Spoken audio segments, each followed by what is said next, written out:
البدع والأهواء، أهل البدع العقائدية وأهل البدع السياسية. نقول بيننا وبينكم السلف، بيننا وبينكم الكتب، كان فيقول البدع بيننا وبينكم.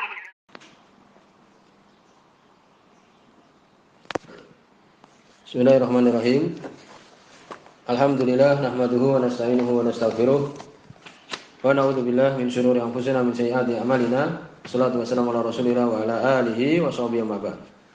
Kita meneruskan pembahasan Bulughul Maram yang ditulis oleh Al-Hafidz Ibnu Hajar Al-Asqalani rahimahullahu taala, masih di kitab Taharah, dan kita sudah masuk di dalam babul ightisal wa hukumul junub, bab tentang mandi dan hukum seseorang yang junub. Disebutkan pada pertemuan telah lewat bahwa Nabi SAW menyebutkan al-ma'u minal ma', air itu dari air. Maknanya adalah apabila keluar air mani maka wajib untuk kemudian mengguyurkan badan dia dengan air. Seperti seorang yang dia itu mimpi basah kemudian keluar air mani maka wajib untuk mandi. Kemudian juga hadis apabila seorang telah mendatangi istrinya, kemudian dia telah bersungguh-sungguh, maksudnya telah menggaulinya sampai kemudian memasukkan kemaluannya, maka wajibul ghusl, maka wajib untuk mandi. Berikutnya hadis nomor 105. Hadis muttafaqun alaih. Wa Anas bin Malik radhiyallahu anhu, dari sahabat Anas bin Malik radhiyallahu anhu, beliau mengatakan, qala Rasulullah sallallahu alaihi wasallam, berkata Rasul sallallahu alaihi wasallam, bil mar'ah, tentang seorang perempuan, tara fi manamiha ma yara rajul, melihat di tidurnya apa yang dilihat oleh seorang laki-laki. Yani apa? Mimpi basah. Dan itu datangnya adalah apa? Al-hulm minasyaiton. Yani mimpi itu dari syaitan. Seperti seorang laki-laki mungkin melihat perempuan atau mendatangi perempuan di dalam tidurnya, maka seperti ini dari syaitan. Perempuan juga seperti itu juga. Sebagaimana oleh Nabi sallallahu alaihi wasallam di sini. Qala, maka Nabi sallallahu alaihi wasallam menyebutkan hukum seseorang yang dia itu mimpi basah, taghtasil. Ini orang ini hendaknya, perempuan ini hendaknya mandi. Muttafaqun alaih. Hadis ini disebutkan oleh Imam Bukhari dan Imam Muslim. Zada Muslim, Imam Muslim menambahkan, faqalat Ummu Salamah. Maka Ummu Salamah mengatakan, sebutkan oleh Syekh Muhammad bin Hizam, bahwa di dalam Sahih Muslim itu adalah riwayat Anas radhiyallahu anhu dari Ummu Sulaim. Ya, demikian. Jadi bukan Ummu Salamah tapi Ummu Sulaim radhiyallahu anha.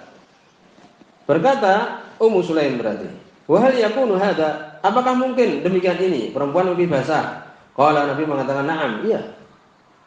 Fa min aina yakunu syabah? Maka dari mana munculnya kemiripan? Ini menunjukkan bahwa perempuan juga mungkin seperti itu, sebagaimana laki-laki mimpi basah. Sebagaimana kita ketahui, kalau kemudian air maninya perempuan itu mendahului atau mengalahkan yang laki-laki, maka anaknya insya Allah adalah perempuan. Demikian disebutkan. Atau sebaliknya, maka itu adalah laki-laki. Oleh karena itu Nabi mengatakan, famin aina yakunu syabah? Maka dari mana kemiripan itu? Demikian. Maka dari sini ada beberapa permasalahan. Halat ru'yatil ma' ba'da naum, ya, bisa disebutkan di sini. Ini keadaan melihat air mani setelah tidur. Di sini ada 3 keadaan yang sepakat para ulama, yaitu ketika melihat air mani setelah tidur. Yang pertama adalah ayah talim, tsumma yusbihu wa yaral ma' ala thawbihi. Dia menyadari mimpi basah. Kemudian pagi harinya atau mungkin setelah dia itu bangun melihat ada air mani di bajunya. Maka bagaimana ini? Wajibu alil ghusl, wajib mandi. Sepakat seperti itu. Karena enggak mungkin, ya kan, air mani itu kecuali dari mimpi basah dia itu. Yang kedua, tsaniyah, ayah talim tsumma yusbihu wa la yara syai'an. Dia merasa mimpi basah. Ya, ini mungkin mendatangi perempuan dan sebagainya di tidurnya itu. Tsumma yusbihu wa la yara syai'an. Kemudian ketika bangun dia tidak lihat sesuatu pun. Memang mimpi tapi tidak ada keluar air mani. Bagaimana ini? Falaisa alaihi ghusl, tidak ada atas dia itu mandi. Yakin tidak ada mandi karena tidak keluar air mani. Dan hadis sebelumnya al-ma'u minal ma' kita sebutkan bahwa itu penyempurna hadis yang kedua. masih digunakan karena sebagian ulama mengatakan itu mansukh. Khilaf yang sangat keras di antara para ulama. Hadis itu bisa bermanfaat di kejadian seperti ini. Dia tidak melihat air mani, tidak ada air mani, maka tidak perlu untuk mandi. Ats-tsalisah, keadaan yang ketiga, ala yadhkuru annahu ra'a syai'an. Dia tidak ingat melihat sesuatu ini dan itu di tidurnya, tidak ingat. Tsumma yusbihu wa yaral ma' ala thawbihi. Kemudian dia melihat air mani di bajunya. Tidak ingat apakah mimpi basah atau tidak. Kemudian besoknya ternyata dilihat di situ ada air mani di bajunya. Fa alaihil ghusl, wajib bagi dia mandi. Loh, aku tidak mimpi dan sebagainya. Ya, tapi itu jelas air mani, bukan kemudian wadhi, demikian juga wadhi, tidak wadhi, demikian juga madhi, tidak. Tapi air mani dengan ciri-ciri yang ada. Maka bukan di sini sepakat para ulama wajib bagi dia mandi, walaupun tidak ingat. Aku nggak ingat mimpi atau tidak. Tapi ternyata di bajunya ada apa? Ada air mani. Maka wajib dia mandi.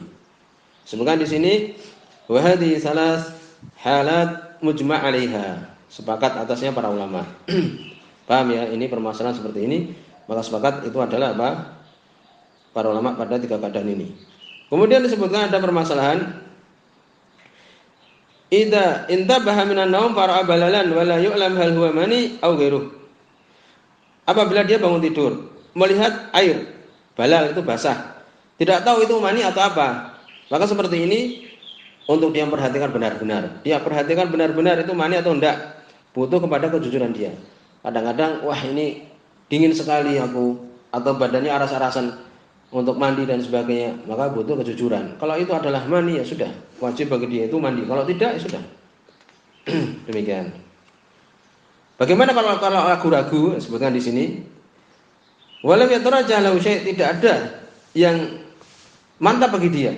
Bal baqi ala syakhi, masih tersisa ragu-ragu. Ya ragu-ragu, tidak bisa diputuskan. Maka disebutkan la ghusla alaih, tidak mandi bagi dia karena asalnya itu adalah baqa'u thaharah. Asalnya adalah dia itu dalam keadaan suci. Ya, demikian. Kemudian juga disebutkan apabila ada dua orang tidur di satu kasur, dua laki-laki umpamanya. Kemudian di kasurnya itu ada air mani. Masing-masing mengingkari itu punya dia. Maka disebutkan di sini dalam Majmu' Syarhul Muhadzab, demikian juga Ibnu Qudamah. Maka hal seperti ini, kalau keduanya meyakini diri mereka masing-masing tidak mimpi basah, ya sudah, demikian juga bukan mani mereka, maka tidak perlu mandi. Tetapi tidak boleh salah seorangnya menjadi imam. Ya, demikian. Kemudian berikutnya hadis nomor 106. Hadis ini dhaif, ya. Hadis ini dhaif. Di situ ada Mus'ab bin Syaibah, dhaif, lemah. Hadis ini dhaif. Kita baca, wa Aisyah radhiyallahu anha, dari Aisyah radhiyallahu anha qala, beliau mengatakan, karena Rasulullah sallallahu alaihi wasallam adalah Rasul sallallahu alaihi wasallam yaqtasilu min arba'. Beliau mandi dari 4 keadaan. Tapi hadis ini dhaif. Minal janabah, dari mandi junub. Ya, ma'ruf. Adapun hal seperti ini dari hadis yang telah lewat. Benar ini. Wa yaumul jum'ah, demikian juga hari Jumat, demikian juga ini hukumnya yang rajih adalah wajib bagi orang yang mendatangi Jumat. Wa minal hijamah, dan dari berbekam, hijamah. Ini hadisnya dhaif dan tidak ada penguatnya. Jadi tidak seseorang yang berbekam itu tidak kemudian mandi, tidak. Wa min ghusril mayit, demikian juga dari memandikan mayit ulangsan. Ada orang yang memandikan mayit itu terbayang-bayang, ya. Tapi tidak ada kemudian dalil bahwa dia wajib mandi. Ya, demikian. Jadi tidak ada. Telah lewat pembahasan tentang apa? Permasalahan jenazah. Ya, ini masalah sedikit yang telah lewat. Tentang pembatal wudu. Jadi kalau seorang memandikan jenazah, maka tidak untuk dia itu mandi juga. Rawahu Abu Dawud wa sahahu Ibnu Khuzaimah. Tadi kita sudah sebutkan bahwa itu adalah dhaif. Kemudian berikutnya hadis nomor 107. Wa Nabi Hurairah radhiyallahu anhu, dari sahabat Abu Hurairah radhiyallahu anhu. Di sahih ini. Fi kisah Sumamah bin Utsal, kisahnya Sumamah bin Utsal. Indama aslama, ketika dia masuk Islam. Apakah orang yang masuk Islam itu mandi? Sebutkan di sini. Wa amarahu Nabi sallallahu alaihi wasallam, Nabi merintahkan dia ayaghtasila, untuk mandi. Ya, ketika dia masuk Islam, Nabi merintahkan untuk mandi. Rawi Abdul Razzaq, disebutkan oleh Imam Abdul Razzaq dan sahih di Musannaf. Wa asluhu muttafaqun alaih, dan asalnya ini hadis Bukhari dan Muslim. Ya, maka wajib orang yang dia itu masuk Islam, untuk dia itu mengucapkan syahadat, ya, dan disebutkan untuk dia mandi dulu baru bersyahadat. Atau kalau mau dikumpulkan, yakni bersyahadat kemudian mandi kemudian menampakkan di hadapan manusia, ya, mandi kemudian menampakkan di hadapan manusia dengan syahadatnya dia itu. Yang penting adalah untuk dia mandi. Di sini ada permasalahan tentang hukum orang yang kafir apabila masuk Islam. Yang benar adalah apa? Mandi. Sebagian mengatakan dulu banyak para sahabat masuk Islam tapi tidak dinukilkan mereka itu pada mandi. Ya kan? Idza jaa nasrullahi wal fath wa ra'aitan nasa yadkhuluna fi dinillahi afwaja. Jadi banyak orang masuk Islam afwaja, berbondong-bondong. Tidak ada itu dinukilkan mereka pada mandi. Yang benar adalah tadi kita sebutkan. Tidak berarti menunjukkan mereka tidak mandi. Ya, yang benar adalah itu adalah mandi mereka. Karena di sini hadis muttafaqun alaih. Sebutkan di dalam Sahih Bukhari, Fantalaqa kemudian Usathah ini, Sumamah bin Usal ini, beliau radhiyallahu anhu menuju ke pohon kurma dekat Masjid Nabawi, kemudian mandi, kemudian masuk masjid. Tsumma dakhala al-masjid, faqala, kemudian mengucapkan asyhadu alla ilaha illallah wa asyhadu anna Muhammadan Rasulullah. Ya, demikian. Kemudian juga disebutkan dalam hadis Aisyah radhiyallahu anha yang telah lewat tentang mandi apa? Karena berbekam. Maka hadisnya adalah dhaif, tadi sudah kita jelaskan. Maka tidak disyariatkan orang yang berbekam itu kemudian mandi. Ya, ini demikian. Kemudian berikutnya hadis nomor 108. Wa Nabi Sa'id Al-Khudri radhiyallahu anhu. Disebutkan alaih ini. Anna Rasulullah sallallahu alaihi wasallam qala, sesungguhnya Rasul sallallahu alaihi wasallam beliau mengatakan, Ghuslul Jum'ah wajibun ala kulli muhtalim. Mandi Jumat itu wajib untuk setiap muhtalim, orang yang sudah mimpi basah, ini orang yang balik. Mandi Jumat wajib untuk orang yang sudah yakni balik. Akhrajahu sab'ah, dikeluarkan oleh yang 7. Ya, berarti kutubus sittah tambah Imam Ahmad. Kemudian disebutkan berikutnya, masih ada hubungannya, hadis nomor 109, Wan Samurah bin Jundub, dari sahabat Samurah bin Jundub radhiyallahu anhu. Hadis ini adalah dhaif. Di situ ya disebutkan bahwa Hasan Al-Basri tidak mendengar dari Samurah kecuali apa? Dari Samurah bin Jundub kecuali satu hadis, yaitu hadis tentang akikah. Khilaf tentang masalah ini. Oleh karena itu terjadilah perselisihan tentang mandi Jumat. Mandi Jumat itu wajib atau tidak? Syafi'iyah, Imam Syafi'i dan sebagainya, bahkan disebutkan jumhur berpendapat tidak wajib mandi Jumat. Tapi yang rajih ulama wajib. Hadis yang tadi sudah sebutkan, sudah lewat. Mereka beranggapan dengan hadis yang akan kita baca, dan mereka menghasankan hadis tersebut, dan khilaf sangat keras tentang permasalahan ini. Qala Rasulullah sallallahu alaihi wasallam, berkata Rasul sallallahu alaihi wasallam, man tawaddoa yaumal jum'ah, barang siapa yang berwudu hari Jumat, fabima wa nikmat, maka fabiha wa nikmat, maka dengannya itu dan bagus. Ya, ini boleh untuk dia berwudu saja hari Jumat. Ya, berarti menunjukkan apa? Tidak wajib. Wa man igtasala, barang siapa yang dia itu mandi, fal ghuslu afdal, maka mandi itu afdal saja. Tidak sampai kemudian dikatakan wajib. Rawal khamsah, disebutkan oleh yang 5. Dari Ahmad, Abu Dawud, At-Tirmidzi, Nasa'i, demikian juga Ibnu Majah rahmatullahi alaihi. Wa hasanahu At-Tirmidzi, Imam Tirmidzi menghasankan. Ini demikian. Ya, ini perputar-putarnya tentang masalah hadis ini. Demikian juga di situ ada Athar Utsman bin Affan radhiyallahu anhu dan sebagainya. Panjang lebar sebutkan di sini permasalahannya. Kesimpulannya adalah tadi kita sebutkan.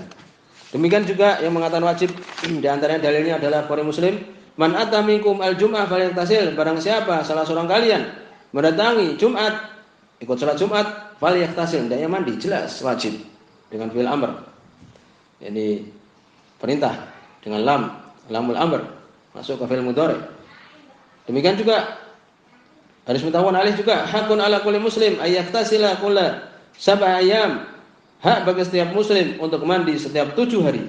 Yaksilu ra'sahu wa jasadahu. Mencuci kepalanya dan jasadnya. Demikian juga ya, panjang lebar disebutkan di sini. Ini kesimpulannya adalah wajib. Kemudian berikutnya, setelah kita membahas bahwa itu wajib ya. Hal al-ghusl li sholatil jum'ah amlil yaum. Mandinya itu karena kita mau sholat Jum'ah ataukah karena hari Jumat? Yang benar adalah hari Jumat, karena kita akan mendatangi sholat Jumat. Akan mendatangi sholat Jumat, oleh karena itu wajib. Sungguh di sini oleh saya ya, Hafizahullah Ta'ala di Ahkamul Jum'ah beliau mengatakan fal hasil anna man atal Jum'ah. Kesimpulannya, hasilnya adalah orang yang mendatangi sholat Jumat minal baligin, dari orang-orang yang balik, rijalan wa nisaan, laki-laki atau perempuan. Perempuan kalau mau ikut sholat Jumat, ahraran wa abidan, merdeka atau budak, mukimin, orang yang tinggal, au musafirin, atau orang yang safar, wa amkanahum al-ihtisal bi ghairi masyaqqah, yang mungkin untuk dia itu mandi dan tidak sulit. Orang yang safar ya, yang tidak menyulitkan untuk mandi. Fal ghusl lil jum'ah alaihim wajib, mandi Jumat wajib. Selesai ya, demikian. Sampai di sini subhanakallahumma bihamdika asyhadu an la ilaha illa anta astaghfiruka wa atubu ilaik.